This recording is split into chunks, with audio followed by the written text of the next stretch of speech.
आम्ही कानकोपऱ्यात फिरलो, हिंदू समाजाचा आवाज म्हणून आमच्यासारखे असंख्य हिंदुत्ववादी कार्यकर्त्यांचा आवाज आज मंत्री म्हणून मी आज तिथे उभा होतो.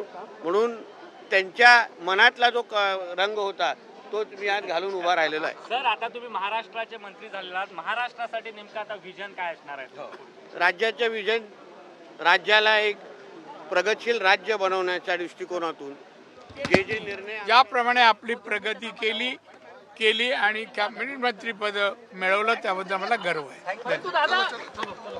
मला जी काय खांद्यावर डिपार्टमेंटच्या निहाय जबाबदारी दिली जाईल त्या डिपार्टमेंटचे चांगल्यातलं चांगलं काम करणं आणि फडणवीस साहेबांना अभिप्रेत असलेला महाराष्ट्र घडवण्यामध्ये त्यांना हातभार लावणं ही माझी प्रमुख जबाबदारी असते. प्रामुख्याने कोकण जर बघितलं तर पर्यटनाचं महत्त्वाचं ठिकाण आहे, त्या वाढवण्यासाठी रोजगार निर्मितीसाठी विशेष काय प्रयत्न? बघा, शेवटी जी जबाबदारी आज खांद्यावर मिळालेली आहे ती मतदारसंघ आणि कोकणातल्या जनतेमुळेच आहे.